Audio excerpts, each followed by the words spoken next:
হিমন্ত বিশ্ব শৰ্মা চৰকাৰে অকল গৰু বিক্ৰীয়ে বন্ধ কৰা নাই, গো মাংসই কেৱল বন্ধ কৰা নাই, লগতে আমাৰ শিৱসাগৰত যে লোকেল গাহৰি বিক্ৰীও বন্ধ কৰিছে। এইটো এটা অত্যন্ত দুৰ্ভাগ্যজনক কথা। এওঁলোকক আচলতে সিন্ডিকেট লাগে। লোকেল গাহৰি বিক্ৰী কৰিলে তেওঁলোকে কমিশ্যন নাপায়। লোকেল গাহৰি বিক্ৰী কৰিলে কমিশ্যন নাপায় কাৰণে কিবা অজুহাত উলিয়াই সদায় তেওঁলোকে লোকেল বস্তুবিলাকৰ বিক্ৰীৰ ক্ষেত্ৰত বাধা প্ৰদান কৰে। পাঞ্জাবৰ পৰা যেতিয়া গাহৰি আহে বা হাৰিয়ানাৰ পৰা যেতিয়া গাহৰি আহে ট্ৰাকত, তেতিয়াহ'লে তাৰ কমিশ্যনৰ ভাগ পায়। অসম চৰকাৰৰ মন্ত্ৰীবিলাকে কমিশ্যন পায়। গতিকে আমাৰ শিৱসাগৰত আটাইতকৈ বেছি আমি শিৱসাগৰতে চাগে জনগোষ্ঠীয় মানুহ বসবাস কৰাৰ কাৰণে আটাইতকৈ বেছিকে গাহৰি বিক্ৰী হয়। এতিয়া শিৱসাগৰ নিচিনা ঠাইখনত এতিয়া ইয়াৰ লোকেল গাহৰি বিক্ৰী কৰাটো বন্ধ কৰি দিয়াটো হিমন্ত বিশ্ব শৰ্মা চৰকাৰৰ এটা চক্ৰান্ত। এটা এটা ভয়াৱহ চক্ৰান্ত, লোকেল গাহৰি বিক্ৰী কৰিবলৈ বন্ধ কৰাটো। তো এতিয়া তেওঁলোকে কেতিয়াবা কোনোবা মানুহক, মুছলমান মানুহক বা খ্ৰীষ্টিয়ান মানুহক বা অন্য কোনোবা জনজাতি মানুহক গৰু খোৱা বন্ধ কৰিব খোজে, গো মাংস। কেতিয়াবা আহোম মানুহৰ গাহৰি খোৱাৰ ওপৰত তেওঁলোকে বাধা আৰোপ কৰে। আমাৰ শিৱসাগৰত এতিয়া কৰি আছে, লোকেল গাহৰি বন্ধ কৰি দিছে। কাইলৈ কোনোবা দিন আকৌ আমি কি কয় আপোনাৰ এৰি পলু খাওঁ, এৰি পলু খোৱাও বন্ধ কৰিব এওঁলোকে কাইলৈ। আমি আমলৰি পৰুৱা খাওঁ, আমৰলি পৰুৱা খোৱাও এওঁলোকে বন্ধ কৰিব।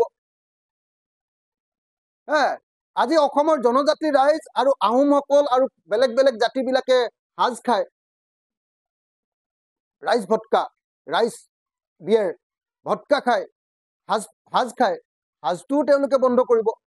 মুঠতে হিমন্ত বিশ্ব শৰ্মা এই চৰকাৰখনে কি কৰিব খুজিছে যে অসমৰ জনজাতি মানুহ, অসমৰ খিলঞ্জীয়া ভূমিপুত্ৰ মানুহবিলাক, অসমৰ খিলঞ্জীয়া জনগোষ্ঠী নৃগোষ্ঠীবিলাকৰ খাদ্যভাস আৰু নৃগোষ্ঠীবিলাকৰ আচাৰ আচৰণ আৰু ৱে অফ লাইফ, সংস্কৃতিৰ ওপৰত তেওঁলোকে আক্ৰমণ কৰিছে। এইটোৱে হ'ল কথা। কেতিয়াবা মুছলমানক আক্ৰমণ কৰা দেখুৱাই লৈ তেওঁলোকে জনজাতি কোনোবা খ্ৰীষ্টিয়ান মানুহে খোৱা গো মাংসও বন্ধ কৰি দিছে। কেতিয়াবা তেওঁলোকে লোকেল গাহৰি বিক্ৰী কৰিব নোৱাৰিবা বুলি শিৱসাগৰত গাহৰি মাংস বিক্ৰী নিষিদ্ধ কৰিছে, যাতে তেওঁলোকে বাহিৰৰ পাঞ্জাবৰ পৰা অহা গাহৰিবিলাকত যাতে তেওঁলোকে সিন্ডিকেট লগাই যাতে কমিশ্যন খাব পাৰে। লোকেল গাহৰি বিক্ৰী কৰিলে যে কমিশ্যন নাপাব। গৰু মাংস বন্ধ কৰিছে, কিন্তু গৰু বিক্ৰী মনে মনে বন্ধ কৰা নাই। খেতিয়কবিলাকৰ, আমাৰ গোটেই শিৱসাগৰ জিলাত খেতিয়কবিলাকৰ হাহাকাৰ অৱস্থা। এতিয়া ৰাজমাই বজাৰত গৰু বিক্ৰী নহয়, কোনেও গৰুক নিকিনে। অথচ সকলোৱে জানো যে আমাৰ মিচিং মানুহ, আমাৰ কৈবৰ্ত মানুহ, আমাৰ আহোম মানুহ, আমাৰ কোচ কলিতা মানুহ, এই গোটেই মানুহবিলাকে আমাৰ এই গোটেই আপোনালোকে যদি চাই শদিয়াৰ পৰা শদিয়াৰ, তাৰপাছত আপুনি চাব তিনিচুকীয়া জিলাৰ দধিয়ালাইকা, তাৰপিছত আপোনালোকে যদি চাই আমাৰ শিৱসাগৰ জিলাৰ গোটেই নদীপৰীয়া অঞ্চলটো, একেবাৰে নদীপৰীয়া মানে দিখৌমুখ, দিচাংমুখ, যিমান আপুনি কয় গোটেই অঞ্চলটো, তাৰপিছত মাজুলীখন, তাৰপিছত গোটেই ধেমাজি জিলাখন, জোনাইখন, তাৰপাছত আপুনি লখিমপুৰ জিলাখন, এই অঞ্চলৰ খিলঞ্জীয়া মানুহবিলাকে গো পালন কৰাটোৱে হ'ল আটাইতকৈ ডাঙৰ খেতিৰ পিছত আটাইতকৈ ডাঙৰ ব্যৱসায়। গো পালন কৰাটো, পশুপালন কৰাটো। সেই পশুপালনৰ ওপৰত হিমন্ত বিশ্ব শৰ্মা চৰকাৰে আক্ৰমণ নমাইছে। তো মুছলমানক আক্ৰমণ কৰিবলৈ গৈ, মুছলমানৰ খাদ্যভাসৰ ওপৰত আক্ৰমণ কৰিবলৈ গৈ গোটেই আমাৰ খিলঞ্জীয়া মানুহবিলাকৰ গোটেই জীৱন যাত্ৰাৰ ওপৰত, ইনকামৰ ওপৰত আক্ৰমণ কৰিছে। সেইকাৰণে মই অতি সোনকালে দাবী জনাইছো, ৰণোজ পেগু ডাঙৰীয়াক ক'ব খুজিছো যে ৰণোজ পেগু ডাঙৰীয়া, আপুনি কেবিনেট মন্ত্ৰী, আপুনি কিয় মিচিং মানুহৰ এই যে গো পালনৰ ওপৰত হিমন্ত বিশ্ব শৰ্মাই এই যে নিষেধাজ্ঞা আৰোপ কৰিছে তাৰ ওপৰত আপুনি কিয় এষাৰ মাত মাতিব নোৱাৰে? ভুৱন পেগু এতিয়া ক'ত গ'ল? মিচিঙৰ প্ৰতিনিধি ক'ত গ'ল? কিয় মাত নামাতে?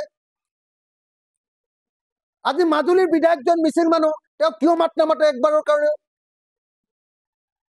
আজি ঢকুৱাখানৰ বিধায়কজন মিচিং মানুহ, মিচিং মানুহৰ গোটেই গৰু বিক্ৰীৰ ওপৰত পুৰা নিষেধাজ্ঞা কৰি দিলে। এতিয়া গৰু বিক্ৰী নহয়, মানুহৰ জীৱন বৰবাদ হৈ গৈছে, ল'ৰা ছোৱালী বিয়া পাতিব নোৱাৰা পৰিস্থিতি হৈছে, তুলনি বিয়া পাতিব নোৱাৰা পৰিস্থিতি হৈছে।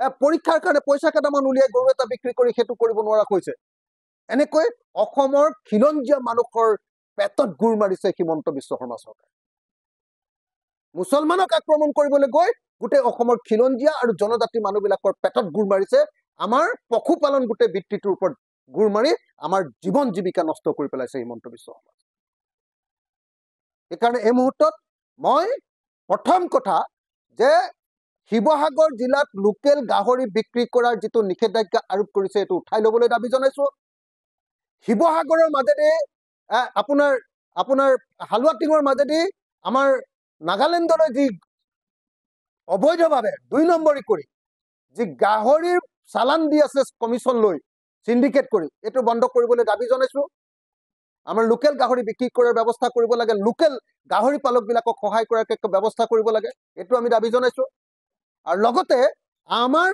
ট্ৰাইবেল মানুহবিলাকৰ আৰু আমাৰ খিলঞ্জীয়া মানুহবিলাকৰ যিটো জীৱন আৰু জীৱিকা পশুপালন গৰু পালন এইটোৰ ওপৰত আক্ৰমণ নকৰিবৰ কাৰণে আৰু গৰু বিক্ৰী মুকলি কৰি দিবৰ কাৰণে আমি বিজেপি চৰকাৰৰ ওচৰত হিমন্ত বিশ্ব শৰ্মাৰ ওচৰত দাবী উত্থাপন কৰিছো